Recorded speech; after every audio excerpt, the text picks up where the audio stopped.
안녕하세요. 오늘의 데일리 뉴스레터에 오신 것을 환영합니다. 1. 힘으로 찍어 눌렀더니 삼성, LG 역대급 반전. 2. 한국에서 중국 노동자 사라진다. 3. 한국인의 엄청난 힘. 한번 진실을 알아봅시다. 삼성과 LG를 막아섰던 미국이 충격적인 결말에 고개를 숙이고 있어 화제입니다.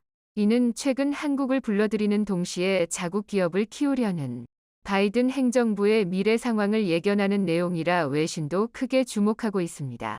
어떤 결말이 나왔는지 자세한 내용 살펴보겠습니다. 미국이 한국 기업을 겨냥해 2018년부터 시행한 세탁기 세이프 가드 조치 보고서가 8월 16일 발표된 바 있습니다. 미국 국제무역위원회 ITC는 해당 보고서에서 자신들의 조치가 삼성과 LG전자의 미국 시장 지배력을 오히려 높이게 됐다는 언급을 했습니다. 미국 대통령 직속 기구가 보호무역주의 정책을 앞세우며 한국을 대상으로 핀셋 규제에 나섰지만 한국 기업들이 높은 기술력과 현지화로 극복했다는 점을 공식 인정한 것입니다. 이는 바이든 대통령과 의회에 보고된 내용인데 세이프가드로 미국 내 세탁기 생산 및 미국 산업 점유율은 늘었지만 이는 신규 미국 생산자인 삼성과 LG가 주도했다고 지적했습니다. 2018년부터 2022년까지 삼성과 LG 생산량은 매년 증가한 반면 같은 기간 미국 월풀과 GM 생산량은 불규칙적으로 감소했다는 설명입니다. 실제로 이 기간 삼성의 미국 세탁기 점유율은 20%에서 23%로 높아졌고 LG전자 또한 16%에서 20%대로 늘어난 상태입니다. 반면 월풀은 34%에서 31%로 축소돼 미국 관계자들을 경악시켰습니다. 그것도 메이태그 등 자회사를 모두 합쳐야 31%가 된 것입니다. 최근 반도체나 전기차 등을 봐도 알 수 있듯이 미국은 동맹국을 위하는 척하면서도 항상 자국 우선주의로 움직여왔습니다. 과거 한국 기업과 월풀의 가전 전쟁 시기부터 예견됐던 내용입니다. 한미 FTA는 2006년 협상을 시작해 2012년 발효된 바 있습니다. 대미 수출 관세가 즉시 철폐되거나 단계적으로 낮아지리라 기대했지만 미국은 한국 가전 견제를 시작하며 본 모습을 드러냈습니다.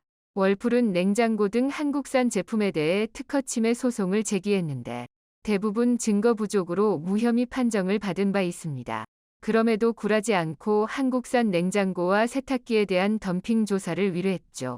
2013년 삼성과 LG 세탁기는 각각 9%에서 13%의 반덤핑 관세를 부과받아야 했습니다. 한국 기업이 미국에 수출한 세탁기 규모는 연간 10억 달러 정도였는데 상당한 위기감을 느낀 월풀이 미국 정부에 도움을 요청했던 것입니다.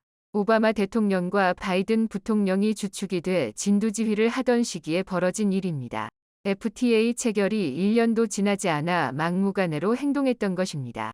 한국 정부는 즉각 WTO에 제소했고 결국 2016년 9월 최종 승소를 이끌기도 했습니다. 미국은 15개월 내에 원상회복을 해야 했는데 이 기간은 2017년 12월까지였습니다.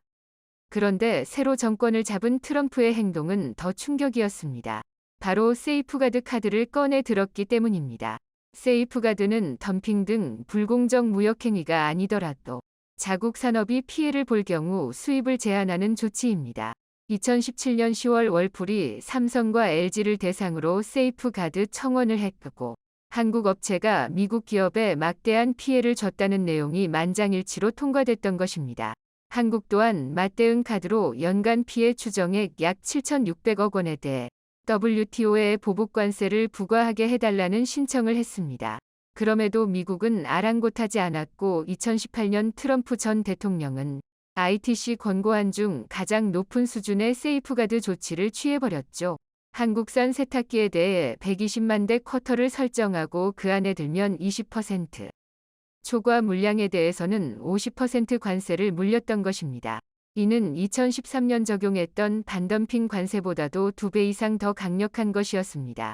미국은 2002년 세이프가드를 통해 한국산 수입 철강에 3에서 30% 관세를 부과한 바 있는데 16년 만에 또다시 해당 카드를 꺼내들며 한국 수출의 발목을 잡으려 했습니다. 미국은 세탁기 부품에 대해서도 13만 개의 쿼터를 적용해 30% 관세를 매긴 바 있습니다. 즉 부품까지 미국에서 전량 생산 체제를 갖춰야 관세 폭탄을 맞지 않았던 것입니다.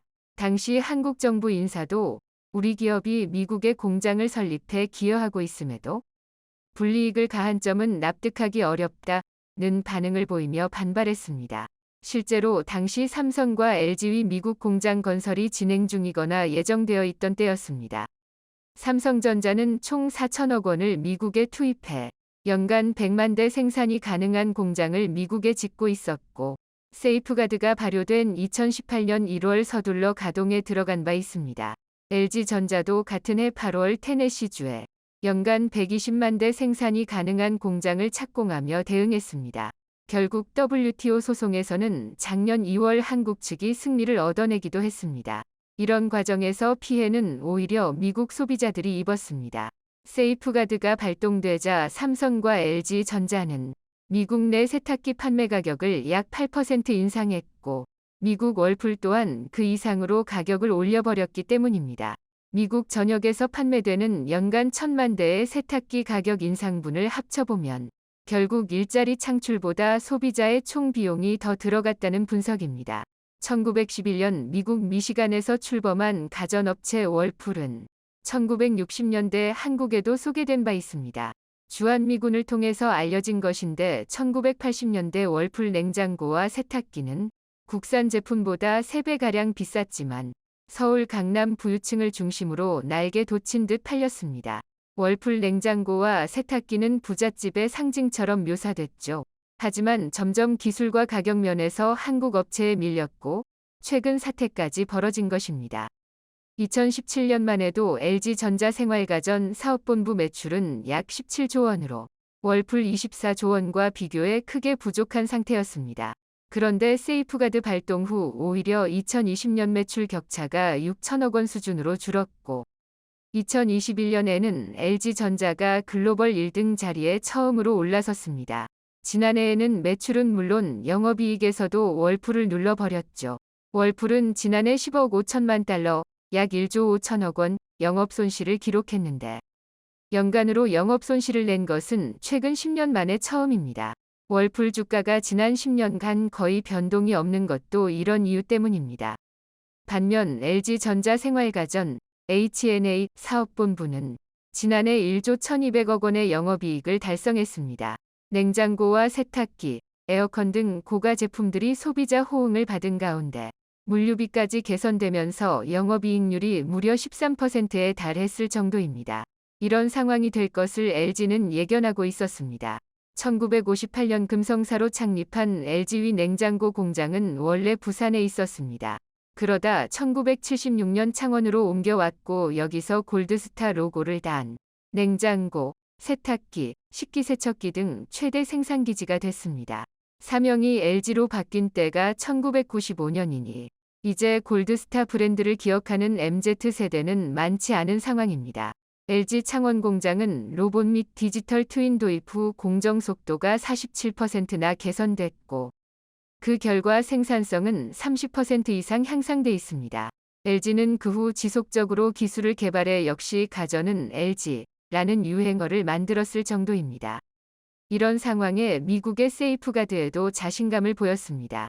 2019년 LG전자 송대현 사장은 테네시주 세탁기 공장 준공식 후 소비자들은 제품이 좋으면 인정을 해준다며 우리의 목표는 미국에서 세이프가드 관세가 없어져도 미국 내 생산에서 경쟁력을 갖도록 만드는 것이라 강조했습니다.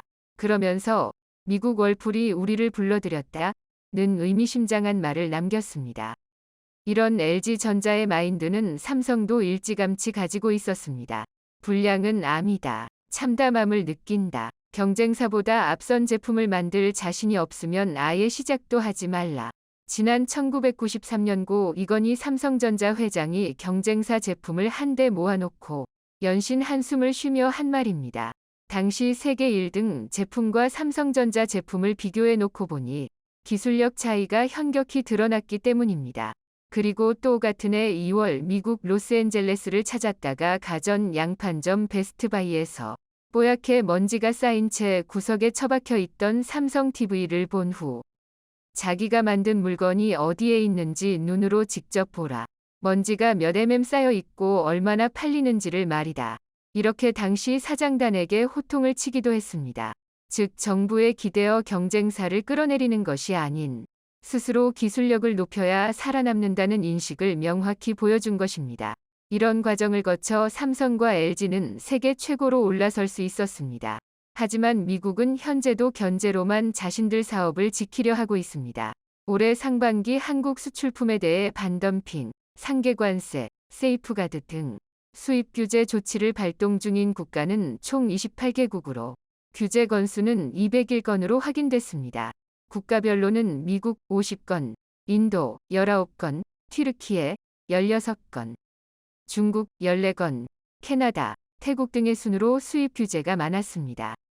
유형별로는 반덤핑이 148건, 세이프가드 41건, 상계관세 12건 등입니다.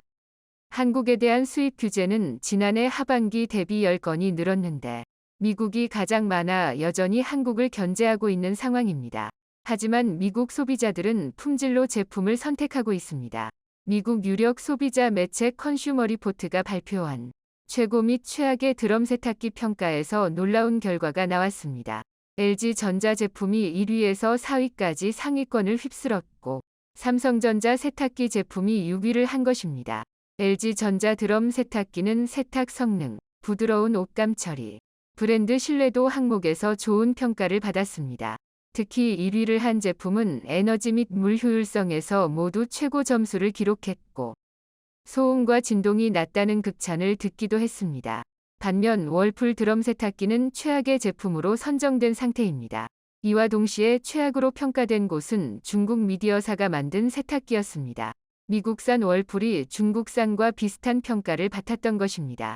컨슈머 리포트는 미국 내에서 판매되는 가전 등 다양한 제품을 실제 사용한 소비자들의 설문과 자체 테스트로 평가해 순위를 매깁니다. 이는 LG전자가 북미에서 최대 매출을 달성하는 결과로 이어졌습니다. LG전자의 상반기 지역별 매출은 한국에서 15조 원 정도를 기록해 1위를 했고 이어 북미, 유럽, 아시아, 중남미, 중동 및 아프리카 그리고 중국 순이었습니다. 즉 중국 시장 점유율이 크게 줄어 있어도 다른 지역 증가율로 세계 1위를 거머쥔 상황입니다. LG전자는 올해 상반기 북미에서 9조 7천억 원의 매출을 올려 지난해 대비 4.6% 증가세를 보였습니다. 올 초 북미에 첫 출시된 업가전의 호평 속에 세탁기, 건조기 등 전반적인 가전제품 또한 좋은 평가를 얻고 있습니다. LG전자의 OLED TV는 점유율 65%로 다른 경쟁사를 압도하고 있습니다. 미국의 정책 변화에 발빠르게 대응한 현지화 전략도 매출 호조를 이끌었습니다. 미국 정부는 인플레이션 감축법을 통해 에너지 효율이 높은 가전제품에 보조금을 지급하고 있습니다. LG전자는 이에 대응해 히트펌프 기술을 적용한 냉난방기, 온수기, 건조기, 그리고 가스 사용을 대체한 전기레인지 등의 판매 비중을 높이고 있습니다.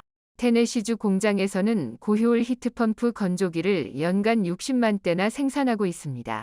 미국 전반에 불어닥친 탈탄소화 움직임에 맞춰 화석연료 사용 제품의 전기화 추세가 거세지고 있는데 히트펌프 등 다양한 고효율 원천 기술을 보유한 LG전자의 유리한 환경이라는 해석입니다. 한국 세탁기의 이 같은 성공 사례는 미국 IRA에 맞서 현지화와 첨단 공정 개발에 속도를 내고 있는 반도체와 전기자동차, 배터리 기업에도 벤치마킹 대상이 되고 있습니다. 한국은 기술력을 높여 미국 시장을 장악해 가길 바랍니다. 한국의 출입 9개국 정책본부에 따르면 국내 체류 중인 외국인들 중 불법 체류자의 수가 40만 명을 넘어선 것으로 조사되어 전 국민이 충격에 빠졌습니다. 최근 몇 년간 국내 불법 체류자의 수는 급증하여 연간 10만 명 이상이 증가하고 있습니다. 이들은 불법적으로 한국에 체류하며 다양한 범죄를 저지르고 국민들에게 피해를 주고 있습니다. 한국 정부는 이러한 문제에 대해 여러 차례 대책을 시도해왔으나 상황이 개선되지 않아 이제는 강력한 대책을 취하고 있다고 합니다. 이에 대해 중국인 불법 체류자들은 한국에서 1에서 2년만 일하면 중국에서 집 한 채 살 만큼 벌 수 있었는데 이제는 그럴 수가 없다며 후회하고 있다고 합니다.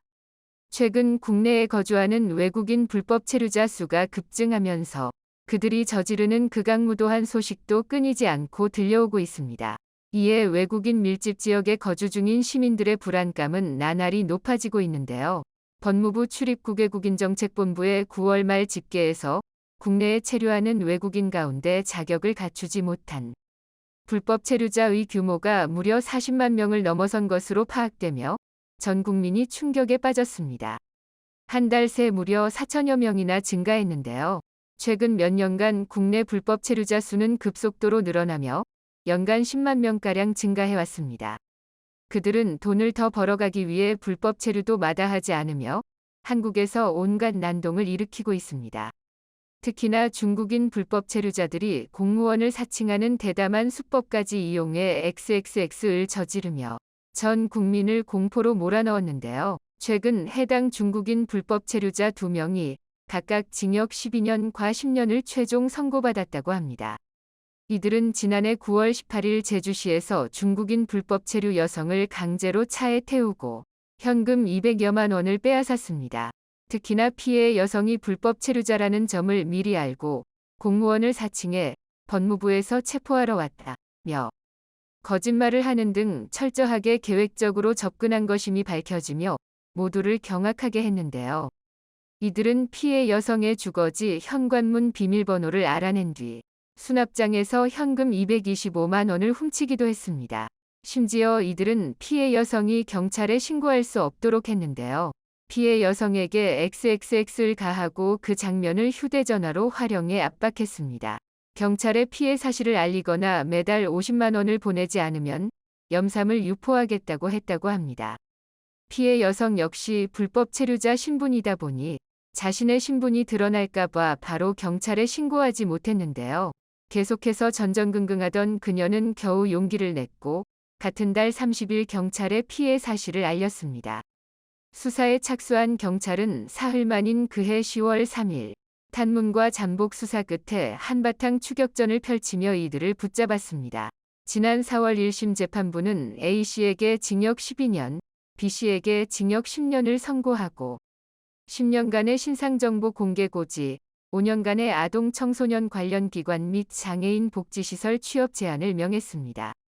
이후 검찰이 양형부당을 이유로 항소했고 이어서 A씨가 상고했으나 모두 기각되며 A씨의 형량은 징역 12년, B씨의 형량은 징역 10년으로 최종 확정됐습니다. 중국인 불법 체류자들이 문제를 일으켜온 것은 한두 번 일이 아닙니다. 그들의 위협은 해가 갈수록 폭증하며 전 국민을 공포로 몰아넣고 있는데요. 한 중국인 불법 체류자는 지난 2019년 무비자로 제주도에 들어온 뒤 기간을 어기고 계속 머물다가 올해 4월 28일 경찰에 붙잡혔습니다. 제주 출입국외국인청으로 인계된 그는 청사 내부 천장 에어컨 등 물건을 부수고 출입국청 직원의 귀를 물어뜯으며 난동을 부렸는데요. 그는 유치장에 수감된 이후에도 난동을 멈추지 않았습니다. 경찰관의 팔부위를 깨물고 교도소 내부 화장실 변기 바닥과 CCTV 등 2천만 원 상당의 공용 물품을 손상했습니다. 어이없게도 그는 자신의 행위가 정당하다고 주장하며 첫 재판에서부터 국민참여재판을 희망했습니다.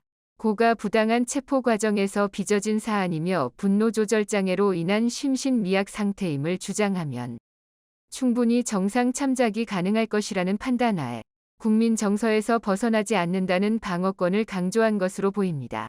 결국 재판부는 국민참여재판을 받아들였고 해당 중국인은 국민참여재판을 통해 징역 4년을 선고받았습니다.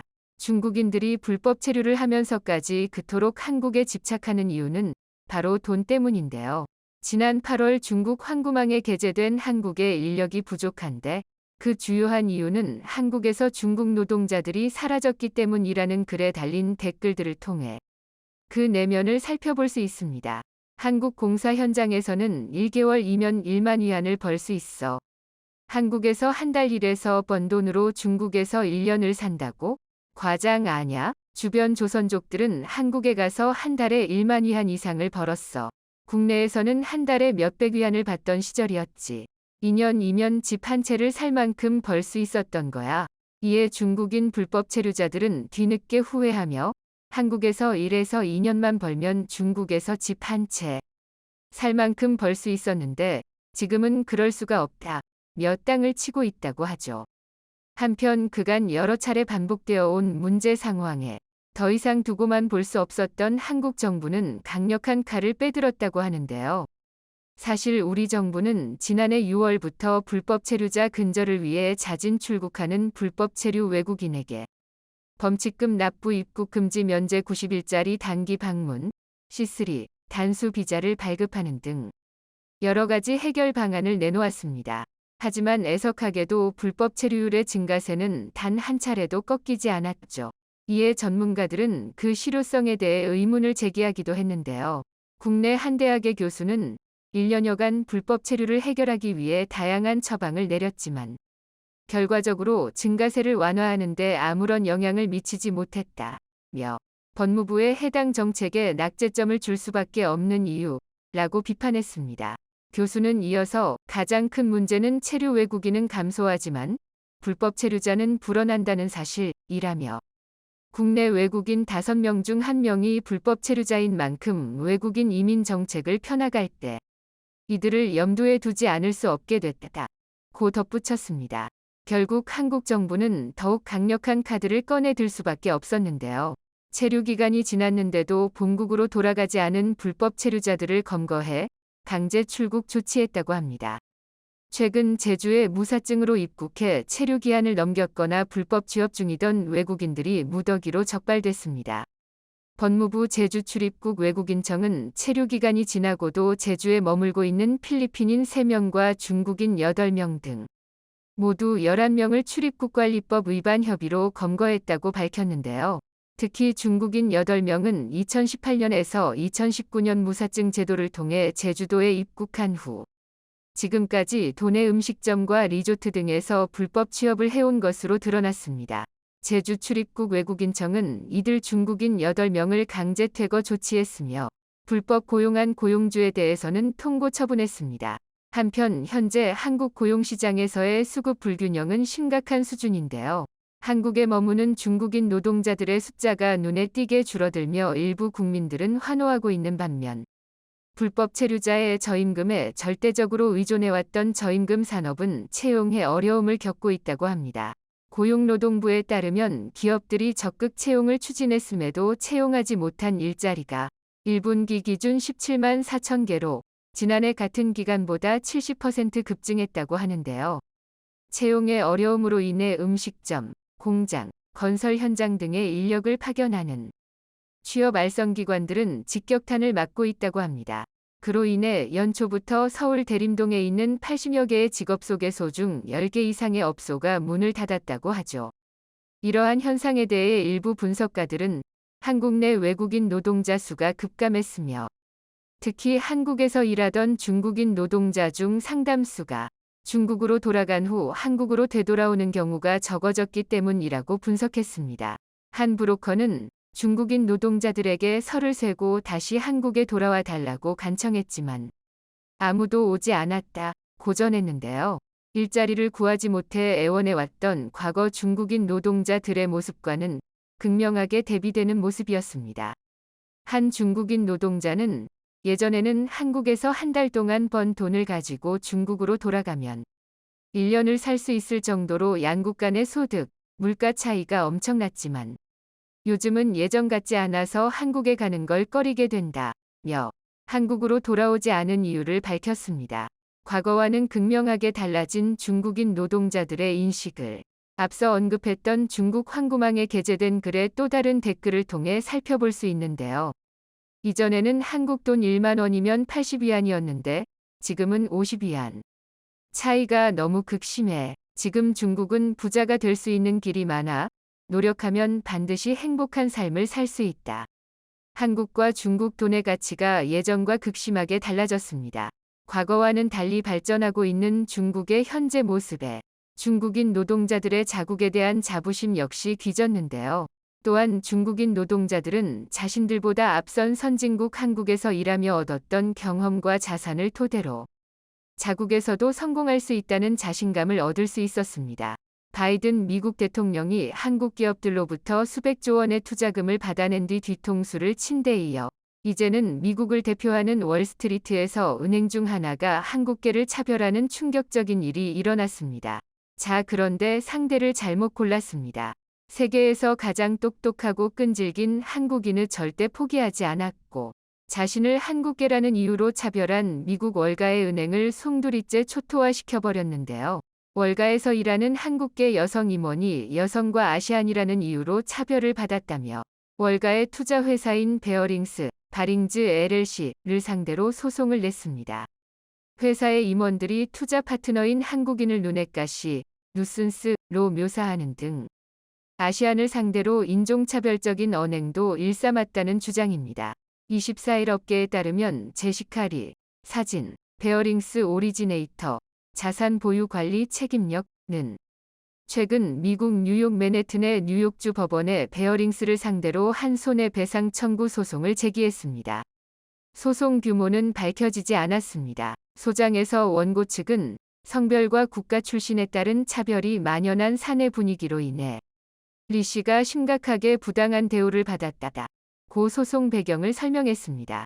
리 씨는 칼라일 그룹에서 상무를 거쳐 2017년에 베어링스에 입사했습니다. 베어링스는 뉴욕에 본사를 두고 전 세계에서 영업 중인 사모대출 펀드 운용 회사입니다.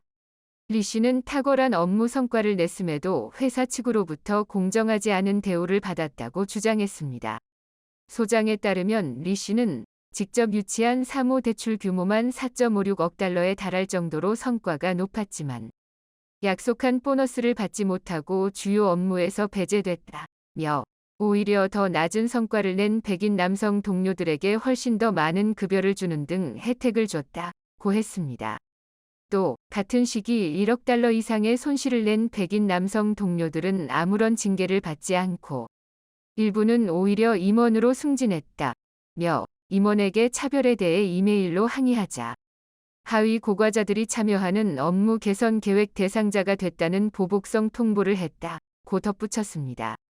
리 씨 측은 주요 업무에서 배제되거나 프로젝트 추진 과정에서 방해를 받는 일도 이뤄졌다고 소장에서 강조했습니다. 소장에서는 지난해 영업팀과 직접 만나는 주요 회의에는 업무 당사자임에도 아예 초대를 받지 못했다며 대출 프로젝트 업무 수행을 위해 클라이언트 명단 공유를 요청했지만 검색에만 수만 달러가 소요된다는 등의 이유로 거절당하기도 했다고 적시했습니다.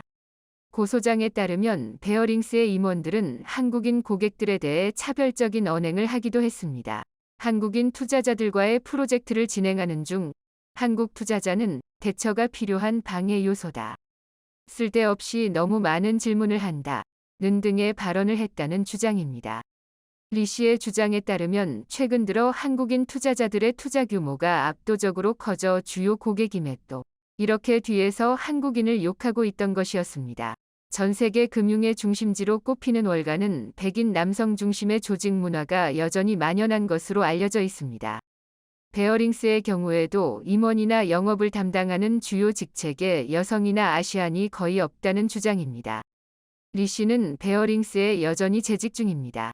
리 씨의 법률 대리인인 존 싱어 씨는 탁월한 성과를 냈음에도 불구하고 여성 아시아인이라는 이유로 임금과 기회의 차별을 받고 승진의 기회에서도 배제되는 일이 일어나고 있다고 주장했습니다. 미국을 대표하는 월스트리트에서 이러한 일이 이슈가 되면서 사건은 걷잡을 수 없이 커져버렸습니다. 월스트리트의 한 은행에서 한국계 여성을 차별하는 일이 일어났지만 그동안 월가에 고착됐던 백인 남성 우월주의가 강한 질타를 받기 시작한 것인데요. 월가의 한인들이 함께 들고 일어나면서 사건이 너무나도 커져버렸습니다. 월가의 비영리 한인 네트워크 KFS, 코리아 파이낸스 소사이어티에 따르면 2010년 이후 주요 투자은행으로 진출한 한국계가 수천 명에 달합니다. 이들은 투자은행을 비롯해 사모펀드, 헤지펀드 등으로 활동 범위를 넓히고 헤드급이 되면서 존재감을 드러내기 시작했습니다. 이제 전면에서 회사의 투자 전략과 성과를 소개하고 개인의 이야기도 풀어낼 정도의 위치가 된 거죠. 이처럼 한국계가 뭉친 것은 두각을 나타낸 선배들이 후배들을 끌어주기 시작한 덕분입니다. 현재 KFS 공동의장은 마이크 주희찬, 샌더 허가 맡고 있습니다. 두 사람은 1995년 골드만삭스 본사에 입사한 100명 중 2명뿐인 한국인이었습니다. 마이크 주는 2019년부터 거대 금융그룹인 보아투자은행 부문 최고 운영 책임자 COO를 맡고 있습니다. MIT를 졸업하고 골드만삭스, 크레디트 스위스 등에서 근무한 뒤 메릴린치, 현 보아로 이직하며 투자은행 업무에서 탁월한 성과를 내 최고 경영자 레벨에 올랐습니다. KFS의 또 다른 리더 김선홍 씨는 앵커리지 캐피털그룹 이사로, 컬럼비아대 출신인 마크 김은 메릴린치에서 투자은행 업무 경력을 쌓은 뒤 세계적인 사모펀드 TPG에서 근무했습니다. 이들의 영향력은 상상을 초월합니다. 이번 사건에 KFS가 그룹 차원에서 나서게 되면 베어링스는 한순간에 월스트리트에서 매장될 정도죠. 게임 미국 정치계에서도 두 팔 벗고 나서 한국인의 편에 서는 분위기입니다. 미국 정치계에서도 한국계의 영향력은 최근 너무나 막강해졌기 때문인데요. 한국계 영김 미국 연방하원의원, 공화 캘리포니아, 2-3일 현지 시간. 미국 하원에서 한미 외교 현안을 다루는 외교위원회 산하 인도태평양소위원회 의원장에 선출됐습니다. 한미 관계를 비롯해 중국과 일본, 대만과의 민감한 외교 쟁점 등을 다루는 주요 의회 직책인 인도태평양 소위위원장을 한국계 의원이 맡은 것은 이번이 처음입니다. 영 김위원실에 따르면 지난 117대 의회에서는 아시아 태평양 외교 문제를 아시아 태평양 중앙아시아 비확산 소위에서 다퉜으나 이번 118대 의회에서는 그 명칭이 인도 태평양 소위로 변경됐습니다. 뉴욕시 차원에서도 한국을 대신해 강력한 조치를 취할 것으로 보입니다. 놀랍게도 얼마 전 미국 뉴욕에서는 한국계 교포가 시의원에 당선돼 화제가 됐었죠. 뉴욕 시의원에 한인이 당선된 건 사상 처음이라고 하는데요. 세계 경제 문화 중심지인 뉴욕의 정책 결정에 한인이 영향력을 행사하게 되면서 뉴욕 한인계가 미 주류 사회로 도약하는 발판이 됐다는 평가입니다. 오늘도 감사합니다. 최고로 멋진 하루 보내시길 바랄게요.